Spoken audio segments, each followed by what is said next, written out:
चलो चलो जल्दी से, जल्दी आ जाओ मैदान में, देर मत करो।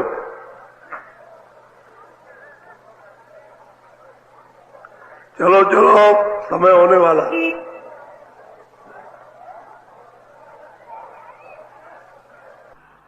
जल्दी निकल आओ जल्दी।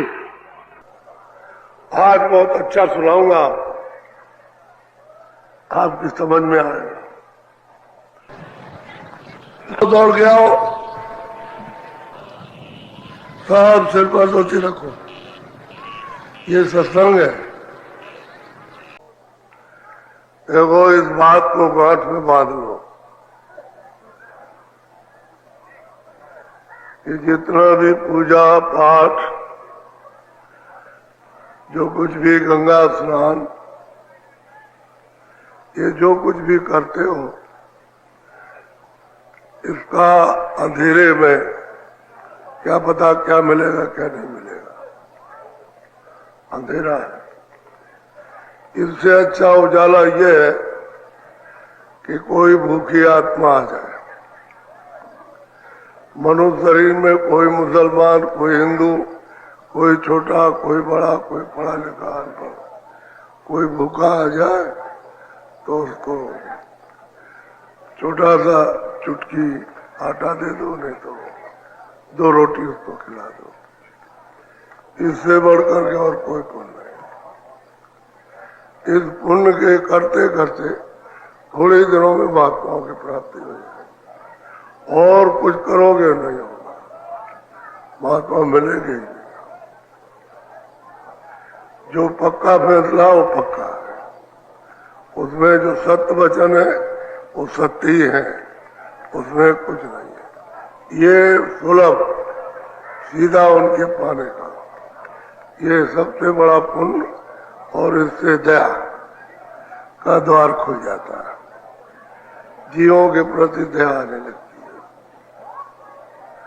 और विवेक और विचार अस्थायी होने लगता है। और जिसमें भी कुछ करोगे तो आप में दया नहीं आएगी। और वो तो अंधेरा है, पुण्य बने ये तो उजाला है। वहां तो अंधेरा है कि कौन है कौन नहीं है, किसका कर रहे हैं किसका नहीं कर रहे। न गंगा दिखाई दे, न जमुना दिखाई दे, न ये दिखाई दे, न वो दे, तो अंधेरा है।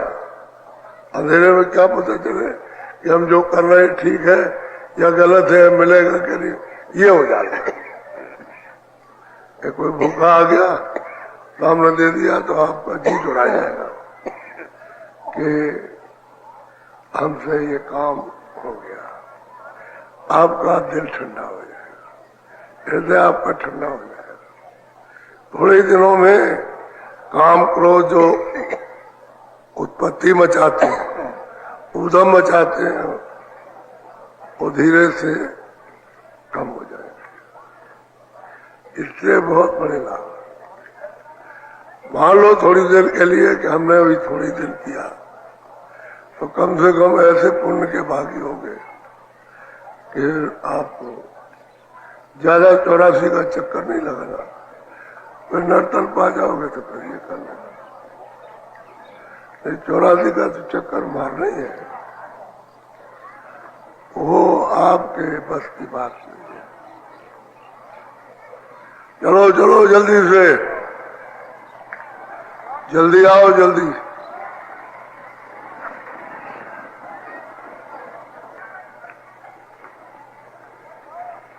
एक जंगल में एक महात्मा रहते थे।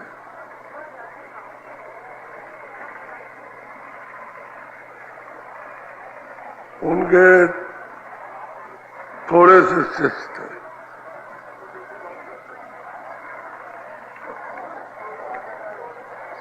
तो शिष्यों से कह दिया करें कि देखो भाई ऐसा है कि और कुछ मत लाया करो, थोड़ा सा आटा, किसी भी अनाज का वो आटा लेते हैं, और मोटे टिक्कर बनवाए, मोटी रोटियां थे, और चटनी पिसवा लेते थे मिर्चा की, थोड़ा नमक डाल के चटनी पिसवा लेते। और कोई आ जाए तो उसको एक रोटी में पेट भर जाता, मोटी रोटी, और कुछ नहीं करता। तो वो लोगों को बताते थे, अरे बेटा और करने से क्या मिलेगा, ये प्रत्यक्ष है, ये सामने है, सामने इसको कर ले। वो बताया करते थे कि हमारे बाप यही काम करते थे और हमको ले जाते थे, तो हमको संत मिल गए। वो हमको उसी काम से मिले, उसी सेवा से मिले, और कह रहे बेटा खा लो, इसमें पेट भर जाएगा और सब शरीर की ताकत मिलेगी। मोटी रोटी बनाई, चाहे बाजरे की हो, चाहे मक्का की हो, चाहे चने की हो, रोटी खिलाई और पानी पियो, पेट भर गया, इच्छा खत्म हो गई।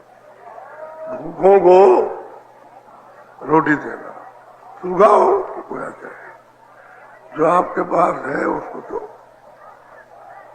उससे महत्व मिलता है। कोई रास्ता निकाल के महात्माओं के पास पहुंचने का तैयार रखना चाहिए, और रास्ते ही बंद कर दोगे तो फिर उनके पास पहुंचने का कोई रास्ता ही नहीं, फिर आप उनको समझ ही नहीं सकते, कुछ नहीं समझ। इसलिए जीव इस कलकाल में भटकते, ऐसे भटकते और चले जाते हैं, ऐसे क्या है। अरे उनको क्या, काल के उनके लोगों को क्या है, तुम अभी सब मर जाओ, उनको कुछ नहीं है, वो तो उनकी खेल की स्थिति है, इधर बिगाड़ेंगे उधर बना देंगे, इधर बिगाड़ेंगे उधर, उनका तो यही धंधा, उनका काम ही यही है। जिसको बिगाड़ने और बनाने में आनंद आता है, उसको तो हुक्म है बिगाड़ने बिगाड़ने बनाने का। अब तुम्हारे लिए आफत है कि हमने इतने दिनों में बसाया और ये सामान इकट्ठा किया, हमारा सब छीन लिया।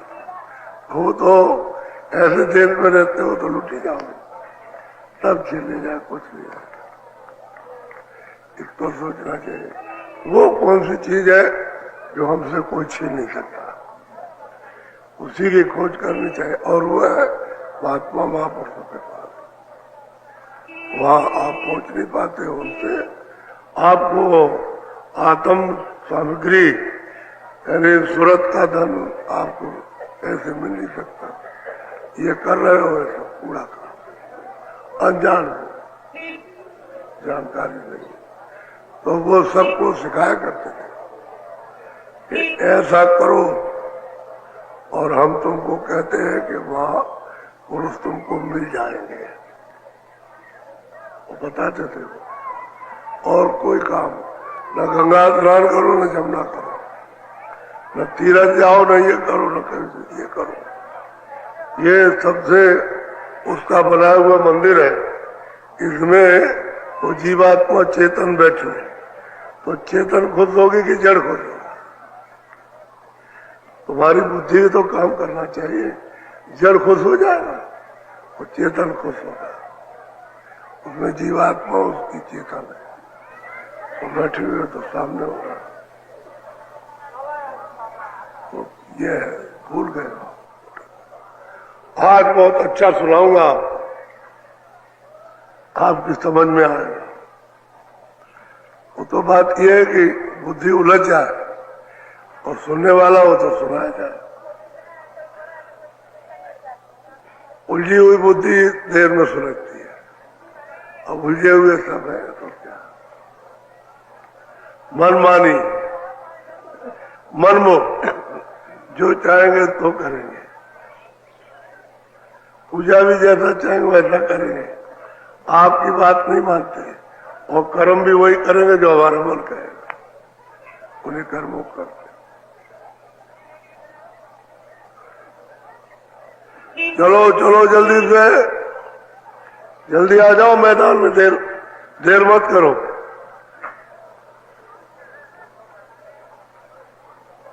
चलो चलो, समय होने वाला।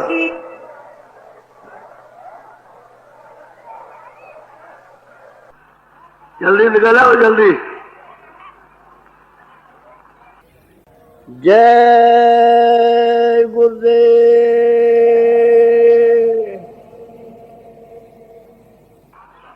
जय गुरुदेव नाम किसका?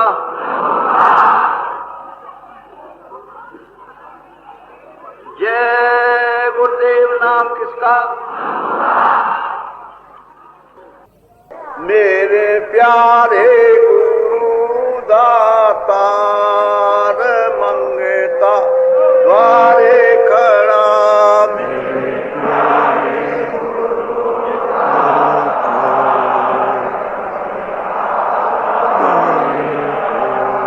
मेरे प्यारे गुरु दातार मंगता द्वारे खड़ा।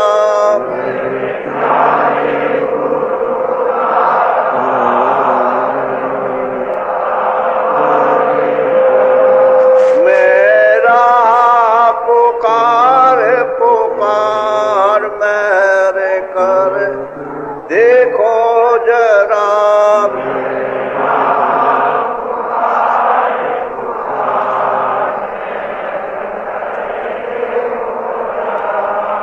मोहि दीजे भक्ति दान काल दुख बहुत दिया।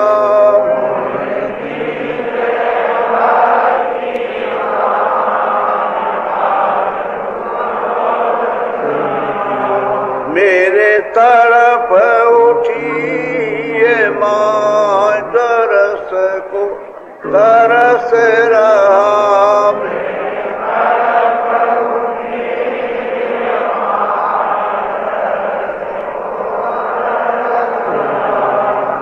बरसाओ घटाय पार प्रेम रंग दीजे बहा।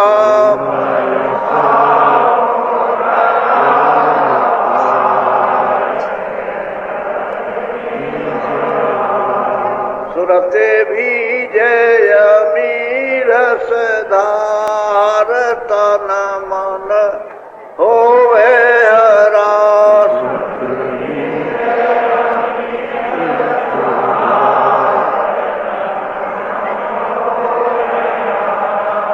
मेरा जीवन सुफल होई जाई तुम गुण गाऊं सदा।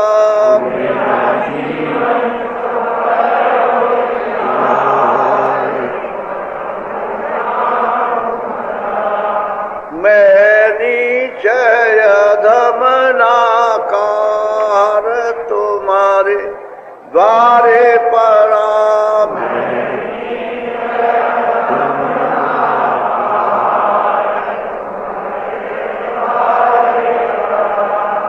मेरी विनती सुनो धर प्यार घट उमगाओ दया।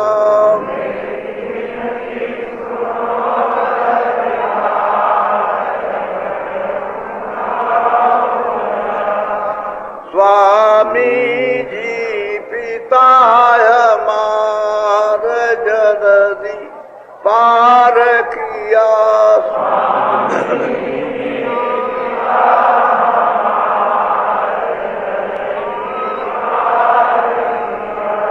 मेरे प्यारे गुरु दातार मंगता द्वारे खड़ा।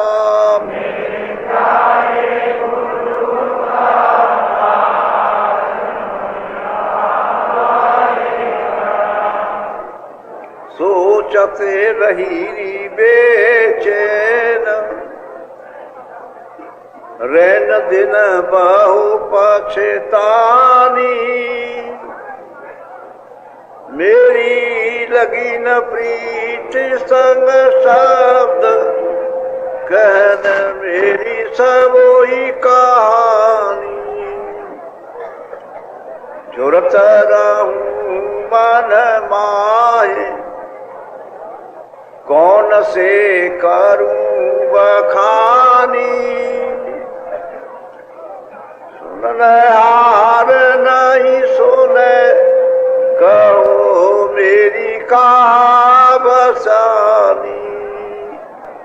मैं तो जान भागे कुटिल मोहि सब जग जानी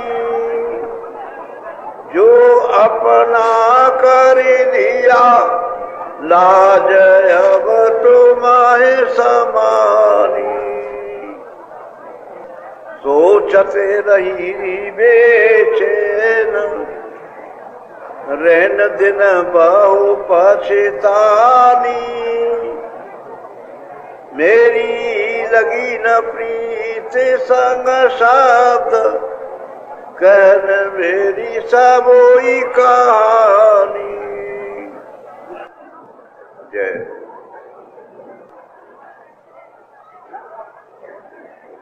काशी में बड़े बड़े विद्वान, काशी कहते हैं विद्या का खजाना, भंडार है। जब गोस्वामी जी महाराज काशी पहुंच गए और 1618 में जब इन्होंने जो कुछ भी अपनी आंख से देखा वो सब किताब में लिखा, उसका नाम रखा घट रामायण। इन्हें घाट से ऊपर कहा,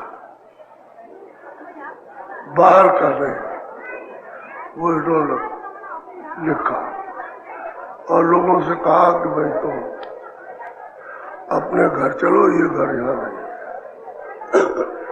तो लोगों ने उसको उल्टा समझा।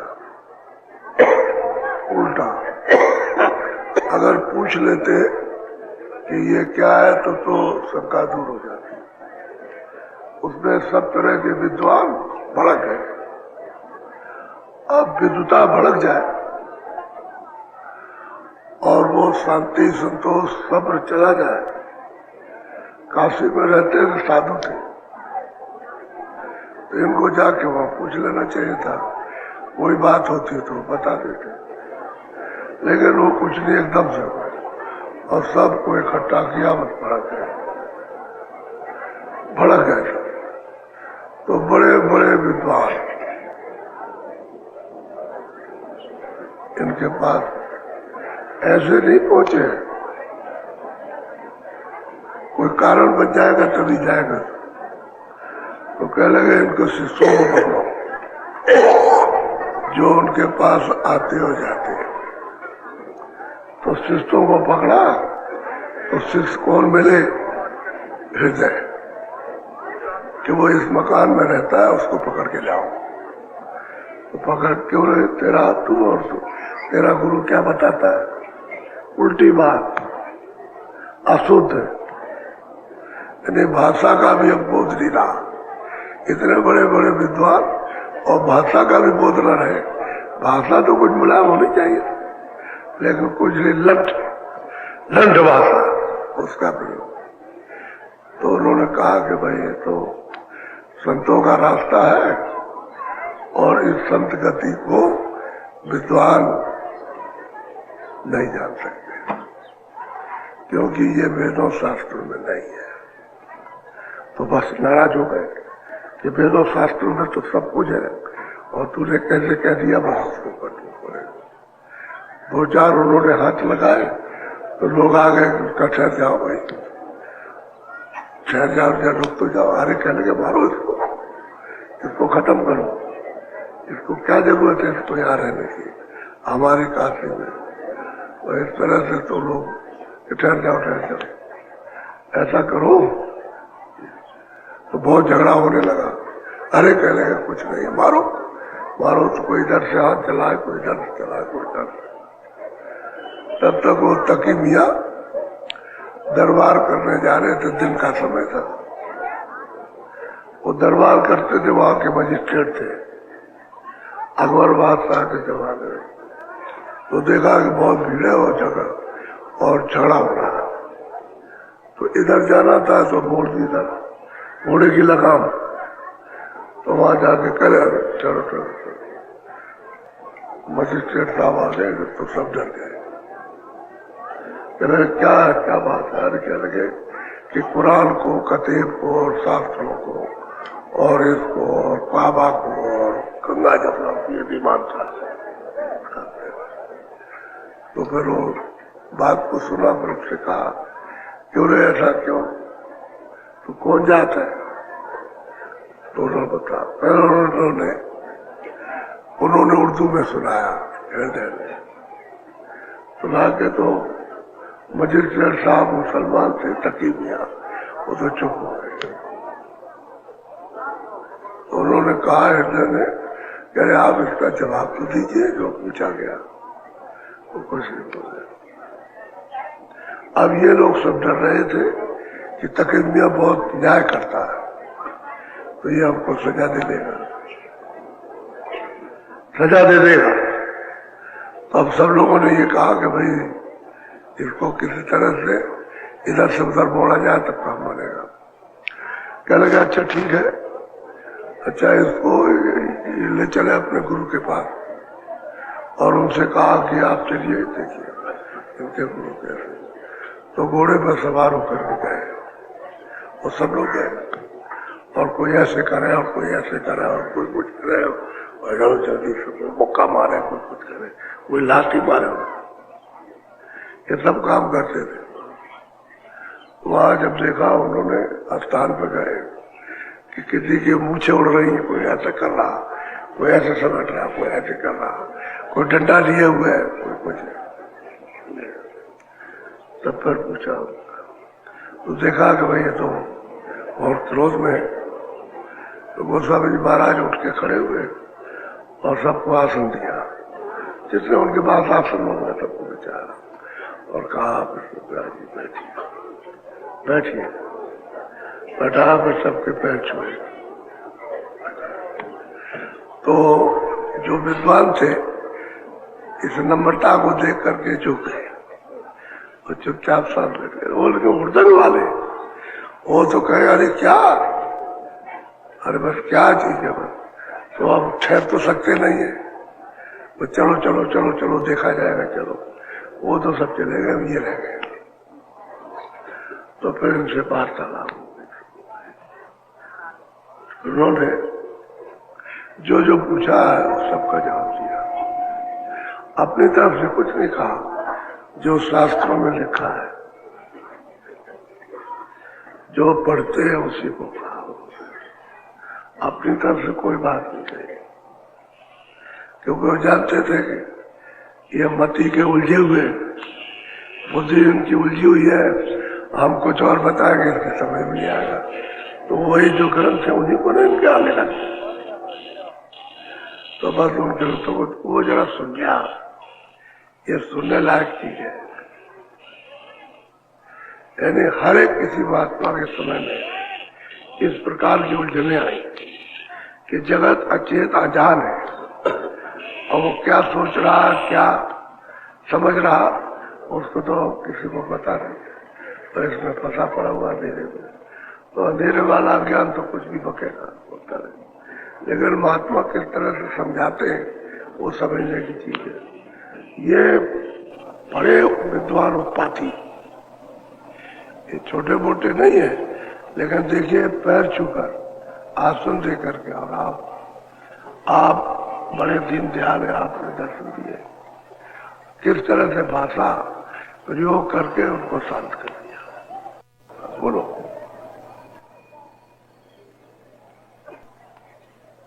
तुलसी काहे पुकार, उदो की भई सो सुनो।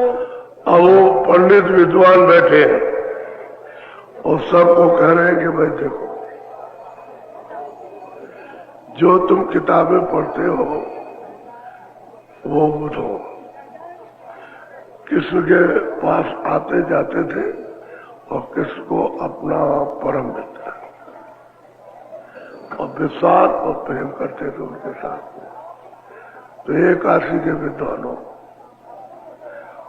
तुम जिन किताबों को पढ़ते हो, मानते हो कि मेरी है, उन्हीं को आप जरा उद्धव का आप सुन लीजिए, उद्धव की सुन लीजिए। कृष्ण ने कहीं कह दिया कि मेरा वक्त अब जाने का हो गया है, अब मैं जाऊंगा। तो उद्धव को खबर लगी तो उद्धव भाग के आए हो तो वो ही कह रहे हैं कि जरा आप उद्धव की बात को सुन लीजिए। बोलो।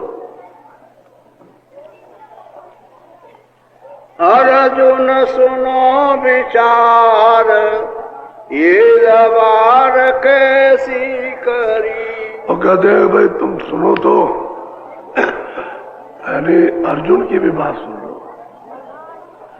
ये कैसे लिख दिया, जो तुम किताब पढ़ते हो ये कैसे लिखा है और किसने लिखा है, तो ये सुन तो लो तुम पहले। हाँ, उद्धव के मित्र बड़े भगवाना, एकादश में की नव अब गोस्वामी जी महाराज कहते हैं कि अभी पूरा एकादशी में उन्होंने वर्णन किया सब विधि विधान से कि उद्धव के भगवान के बिल्कुल बड़े मित्र थे। वो उनको मानते थे। अब भगवान थे, उद्धव की उनसे मित्रता थी, प्रेम प्यार था, और उद्धव उनको बहुत वही सब कुछ उनको जानते थे। अब इतनी प्रकार मित्रता प्रेम हो तो कहते हैं हम उनकी, आप देखो किताब में आप जो पढ़ते हो उसमें। बोलो। जिनकी मित्र भाव की करनी, प्रप्रीते अधिक कछु जाई। कहते हैं कि मित्र भाव की करनी और प्रीत उनकी विस्तार इतना था कि वर्णन नहीं किया जा सकता। वो किसी को सब कुछ समझते थे। वैसे कहते थे मेरे मित्र मित्र है, लेकिन मित्र भाव की करनी थी और प्रीत जो है, प्रेम उनका विश्वास अटूट था। बोलो। जब भगवान धाम कियो गौना, बाका उद्धव से कहो जाना। चले भाई, जो उद्धव को संदेश सुनाया, जब जाने लगे अपने परम धाम को, तो उद्धव को संदेश दिया मैं जा रहा हूं। तो उद्धव दौड़ करके आए चलकर। अब कहते हैं मैं तो अब जाऊंगा परम धाम को, अब मैं यहां नहीं जाऊंगा। अब उद्धव सुन करके घबराए। बोलो। तुम तप करो भद्र का जोई, तप तब उद्धव ने दीना रोई। उद्धव ने कहा कि देखो एक काम करो, तुम चले जाओ भद्र का आश्रम पहाड़ों में, और वहां जा करके तुम तप करना, योग करना, योग। तो उद्धव ने कहा कि हमसे तो महाराज अब योग नहीं हो सकता, अब तो मेरा शरीर वृद्ध हो गया, और आपको योग की बात कहनी थी तो आप पहले कह देते जब मेरा शरीर ठीक था तो मैं योग करता, और अब आप कहते हो कि मुक्ति बगैर योग के मिलेगी नहीं, तो आपको पहले ही कह देना चाहिए था। चले भाई, इसमें मैं कुछ नहीं कर सकता, बगैर तप के मेरे परम धाम को कोई नहीं जाता, तब करना पड़ेगा। अब उधरना पड़ेगा कि अब क्या किया जाए, क्योंकि बगैर तप के, बगैर योग तप क्या तपस्या के ये जीवात्मा जगेगी नहीं, और अब वहां मुक्ति उसको मिलेगी नहीं। और हम तो समझते थे कि हमारे परम मित्र, हमने प्रीत की, विश्वास किया कि हमको दे देंगे ये, तो इन्होंने तो साफ जवाब दे दिया। तो यही जवाब अगर पहले देते तो मैं अपना यत्न करता, तो रो पड़े बेचारे, क्या करें, क्या कर सकते हैं। बोलो। जब उन्हें अपने प्राण गमाए, तब उद्धव तप करने आए। जब कृष्ण ने अपना शरीर छोड़ दिया, प्राणों को जब गमा दिया, शरीर छोड़ दिया, तब वो तप करने को गए, तब पहाड़ों में चले गए। क्या जरूरत थी उनको पहाड़ों में जाने की, जब उनके पास सब कुछ था, वो दे सकते थे मुक्ति, उनको अधिक इतना प्रेम तो किसी का होगा नहीं जैसे उद्धव का था, और इतनी प्रीत थी, विश्वास था उनके साथ में, तो ऐसे प्रेमी का तो काम कर देना चाहिए था, फिर तप करने का तो उनको आदेश देना नहीं चाहिए था। अब जब प्राण उन्होंने छोड़ दिए तो फिर ये उद्धव चले गए तप करने के। बोलो।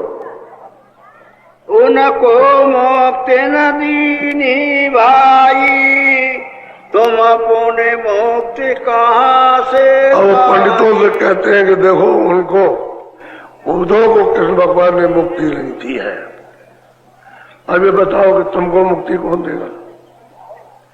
जिसके सामने थे उसने मुक्ति नहीं दी, उससे प्रेम किया, स्नेह किया, विश्वास था उनका, उन्होंने मुक्ति नहीं दी और उनका जाओ तब कर ले, और आप बोलो आप इससे मुक्ति पाओगे?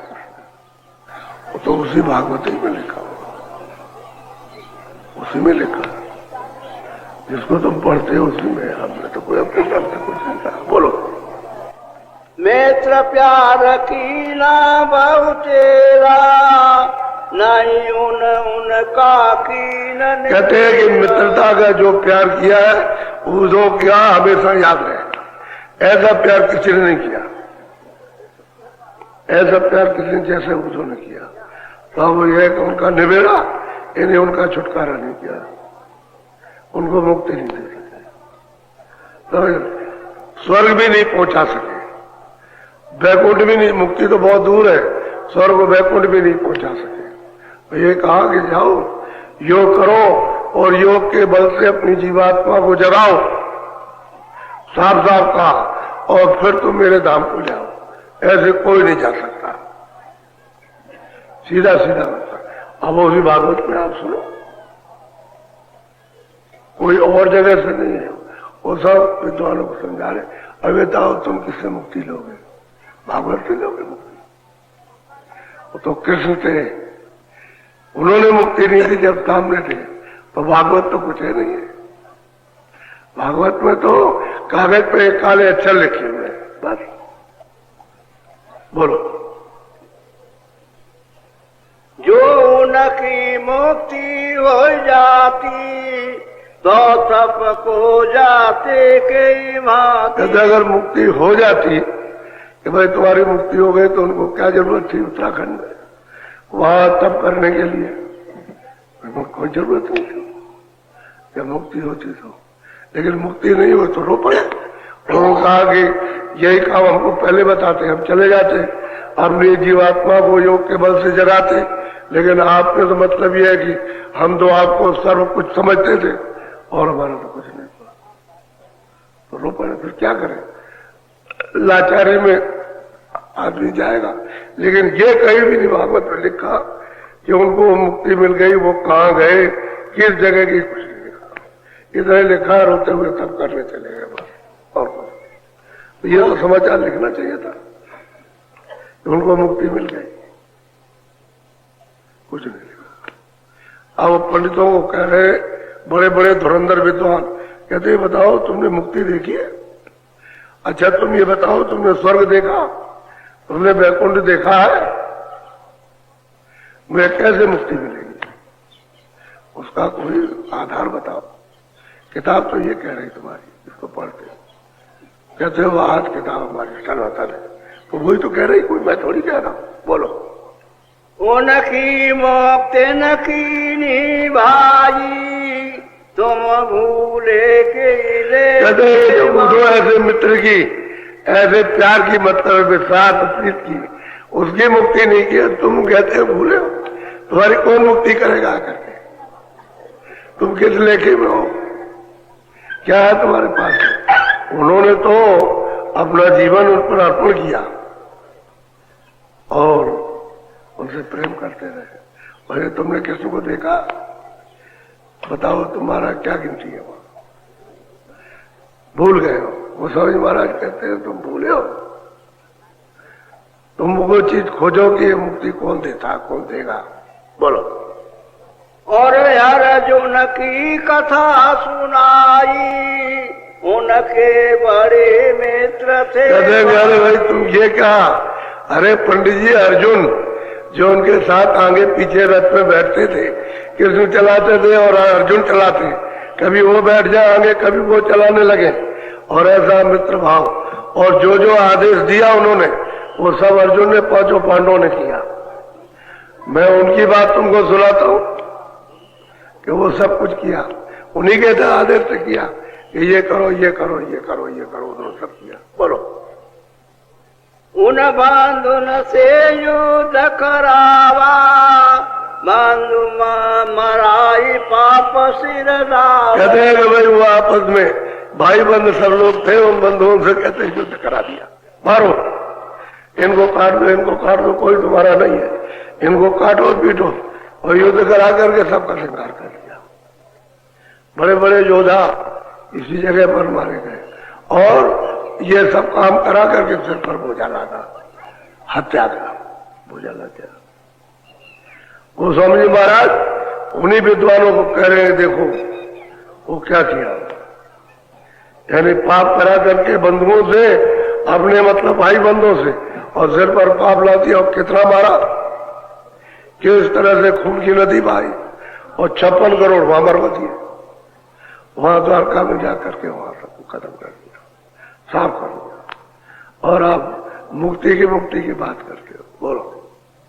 यज्ञ करा पुण्य पापन छूटा, जब कृष्ण की देही छूटा। कहते हैं कि भाई जब यज्ञ करोगे तो ये जो तुमने अपराध किया है तुम्हारा मिट जाएगा, इससे छुटकारा पा जाओगे। लेकिन कब होगा कि जब घंटा बजेगा,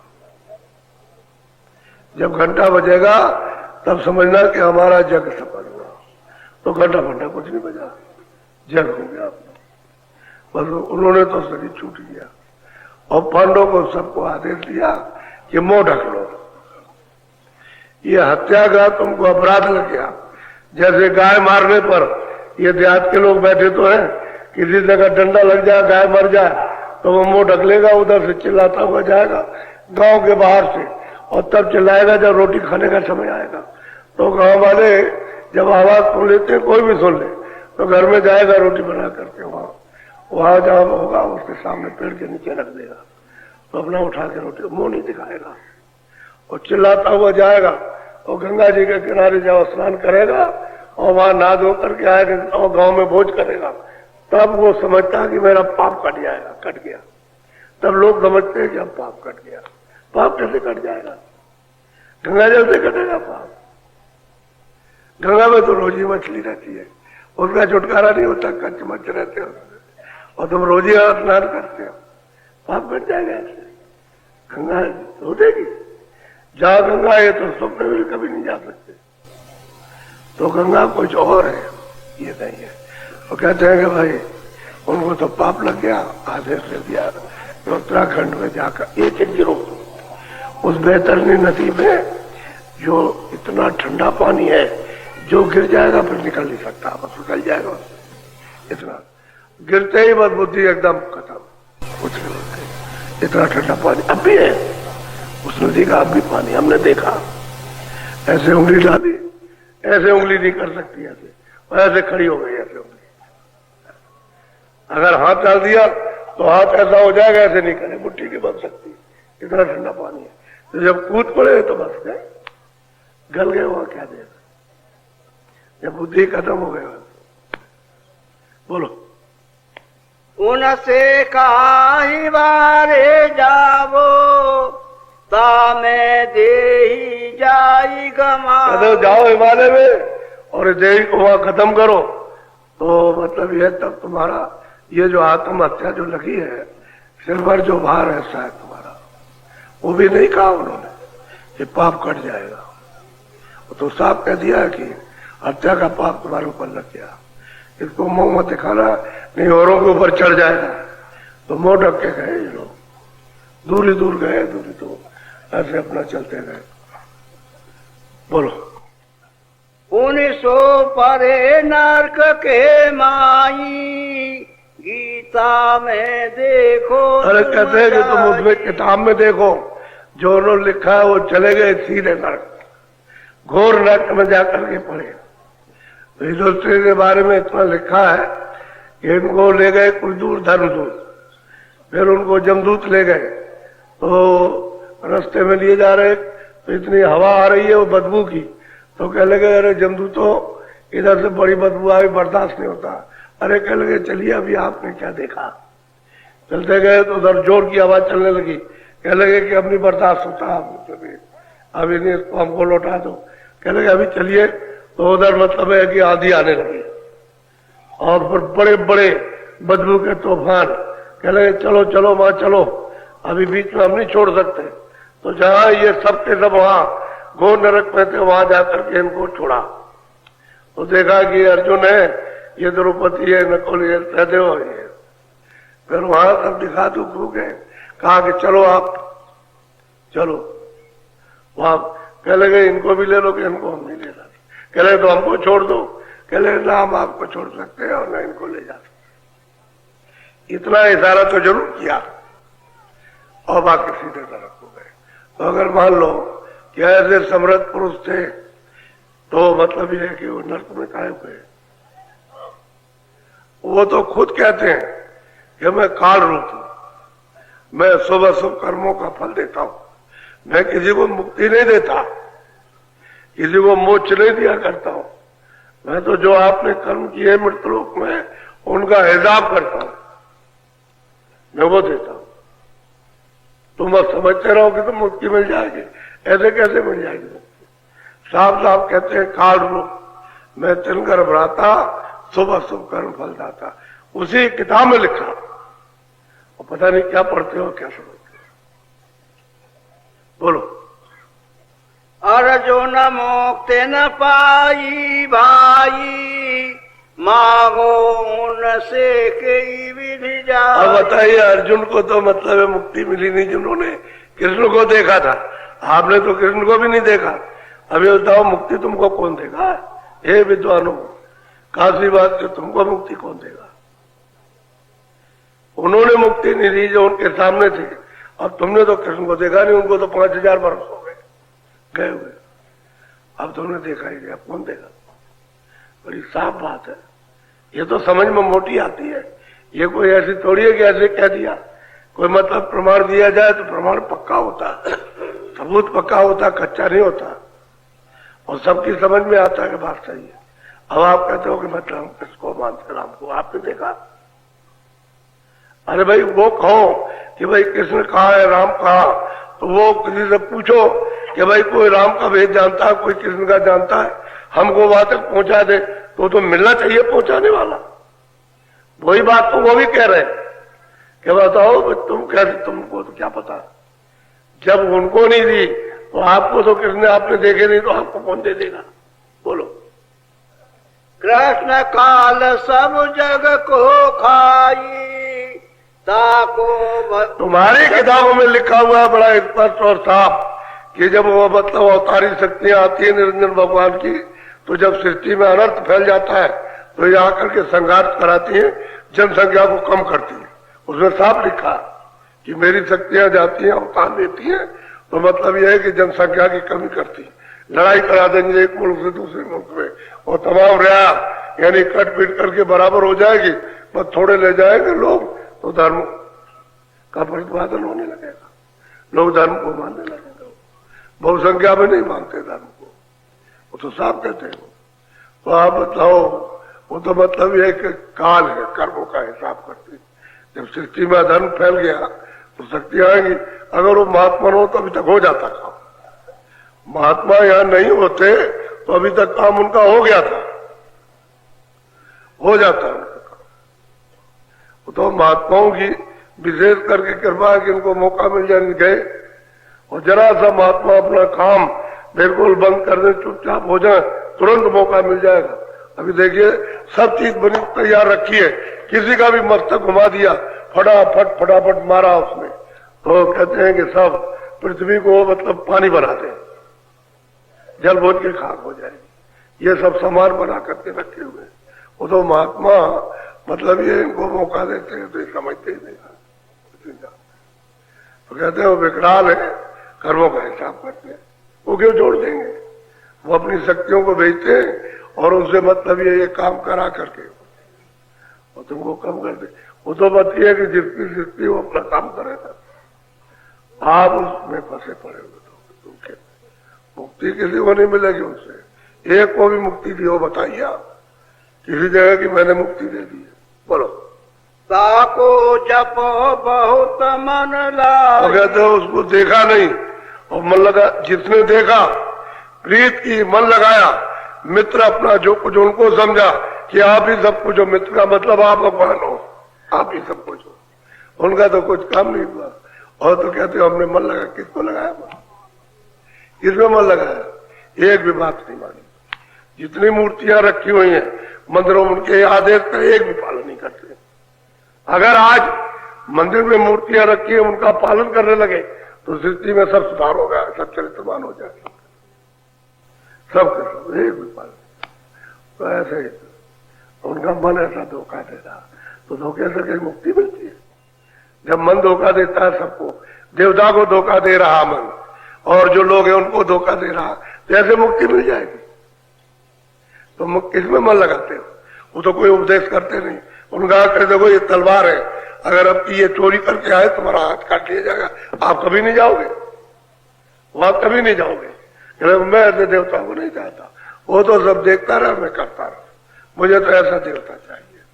तो जो चाहो सो अपना करो, उसी को देवता मानो, उसको कहो नहीं ये देवता नहीं है। ये हालत है। कहते हम मन लगा करके उसका भगवान को मानते हुए भजन करते। क्या भजन करते हैं?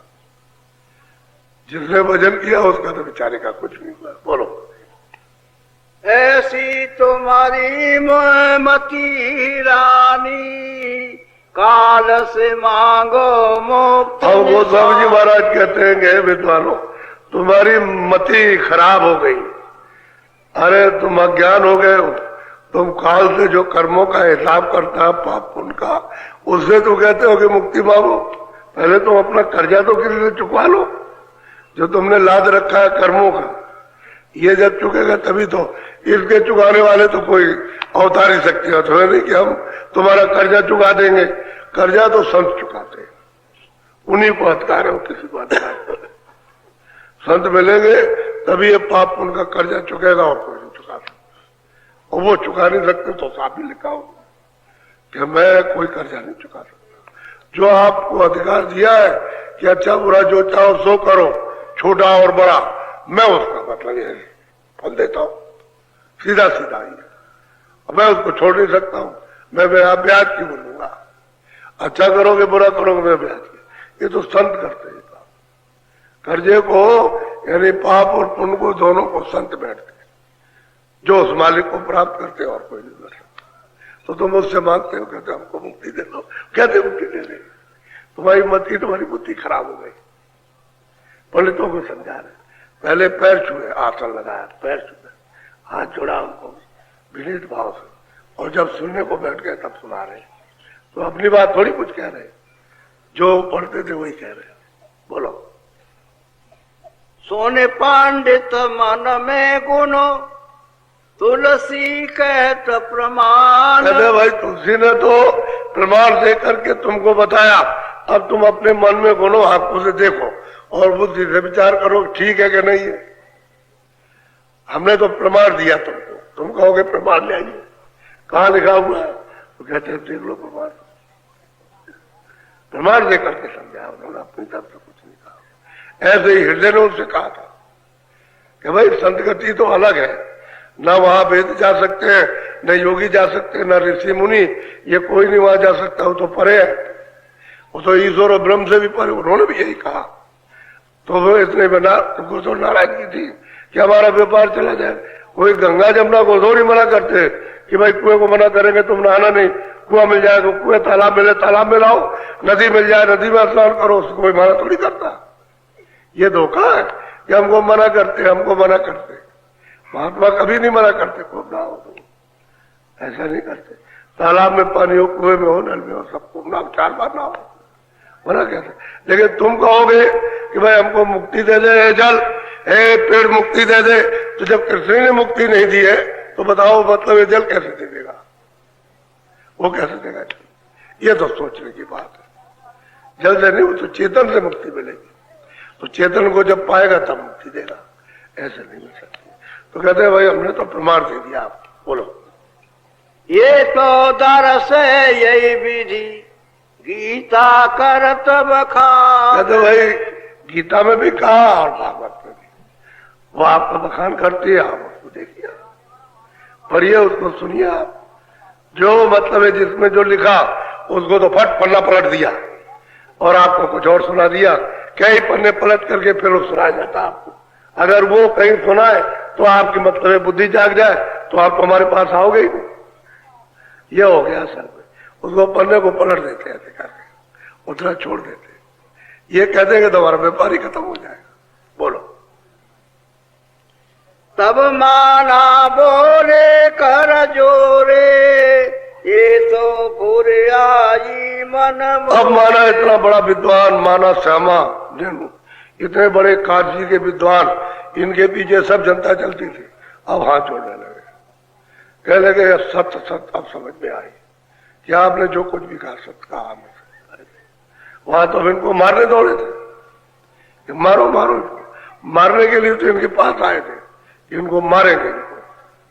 ये कैसे साधु है और कैसा इनका चेला है, ये गए थे और सबको लेकर के गए थे, साहब जो भी है तो चलो चलो चलो चलो, हजारों की तादाद में वहां गए मारने के लिए उनके स्थान पर। और फिर जब बैठ गए तो इनको सुनाया था, अब हाथ छोड़ने लगे कि अब हमको सही समझ में आया, आपने जो कुछ सुनाया सच, पूरा विश्वास करो। बोलो। कूदो एकादश में गाये, गीता में अर्जुन समझाए। कूदो को तो मतलब है कि वो तो उधर उनका उधर गया उन्होंने, और कृष्ण ने अर्जुन को समझाया, उधर गीता में बताया। अब ये सब अलग अलग सब, अब वो तो पहले की गीता और बाद में मतलब ये कि ये भागवत आपकी लिखी गई। बोलो।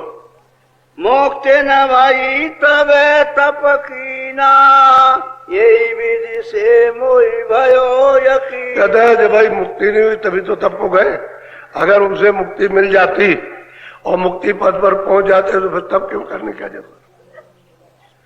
अब वो पंडित कहते हैं मुझको पूरा विश्वास हो गया, बिना सत्संग के बच्चा कोई चीज समझ में नहीं आ सकती। ऐसे खंडक में गिरे हो कि जन जन रो रहा और उसके पास में कोई उपाय नहीं है। ये खंडक है, ये बड़ा बारीक हुआ है, उसमें सब गिर करके रो रहे और अपनी अपनी आवाज लगा रहे, लेकिन कोई किसी की सुनने वाला नहीं है। ऐसी जगह गिरे हुए आप। अब वो जब तक कि महापुरुषों का सत्संग नहीं मिला चेतेगा, अब इनको सुनने में समझ में आई ये बात। अब बैठ गए, अब ये जमीन में बैठ गए और हाथ जोड़ लिया, बस समझिए कि अब क्या होगा। बोलो। माना पंडित बिनती लाई, एक संशय मोरे मन। अब माने ने कहा कि हे स्वामी, एक हमारे संशय हो गई है, उसका भी थोड़ा सा निवारण कर दीजिए, यानी उसे भी बता दीजिए जैसे आपने ये बताया वैसे मुझे संशय हो गई, तो थोड़ा सा उसको वैसे। बोलो। भागवती सुने मुक्ति हो जाई, असयस साथी सनातन। अब वो कहते हैं कि पंडित जी माना कि भागवत ये कहती है कि जो इसको सुनेगा उसकी मुक्ति हो जाएगी, ऐसा सनातन यानी बताया आग से कि मुक्ति मिल जाए तो उसको भागवत सुनने से, भागवत सुनने से मुक्ति मिल जाती है। ये यानी हमने पढ़ा, उसमें लिखा है। बोलो। सो तुलसी मोहि समझ सुनावो, या की समझ बूझ। कहते खूब अच्छी तरह से मुझे विधि विधान से समझा दीजिए जिससे मेरी समझ में उतर जाए ये बात सत्य है या नहीं सत्य। बोलो। तुलसी स्वामी मुक्ति न पावा, ये पुराण झूठे गुहरा। और कहते हैं कि सत्य बात है कि हमने पूजा भी की, हमने पाठ भी किया, हमने गंगा स्नान भी किया, हमने पिंडदान भी दिया, हमने ये भी किया। वो माना कहते हैं कि मतलब हमको तो मुक्ति मिली। इसके माने ये है ये सब झूठा धंधा है, ये झूठा है, क्योंकि हमको मुक्ति मिली नहीं। अब माना कहते हमारी आंख ही नहीं खुली, हम अब भी अंधेरे में बैठे और खाली किताब पर अक्षर पढ़ दिए, बस और कुछ, बस यही है। अब वो अपनी बात कहने लगे। बोलो। स्मृत शास्त्र झूठ बनावा, ये तो आदि अंत चलिया। कहते हैं कि भाई जब से ये विधान बना तब से जब तक वेद बने हैं तब से कर्म कांड आया, जो कुछ आया, और अधिकार जब से आपको मिला है। तो आखिर तो ये जब जीवन निर्मल था, कोई पाप नहीं, कोई पुण्य नहीं, सच था, साफ था, न मन गंदा, न बुद्धि गंदी, न चित्त गंदा, न कोई झूठ था, न कोई सत्य था। नहीं मतलब ये है कि कोई दुख था, ये जब कुछ नहीं था तो जीव तो निर्मल था। इसको भी लाने की क्या जरूरत है? ये लाने की क्या जरूरत है कि पाप है, ये पुण्य है, अच्छा बुरा है, और तुमको अधिकार देते हैं कि जो तुम करोगे अपना अपना फल भोगो। तो ये क्या था? पहले तो सब परम पद के सबके सब जीव अधिकारी थे, सब आनंद लेते थे, उनको कोई तकलीफ नहीं थी। अब आपने ये विस्तार कर दिया तो फंसाया। यही सनातन है, और क्या? यही सनातन है, जीवों को फंसा लिया, कर्म कांड में उलझ गए। अब कर्मों में बोलो।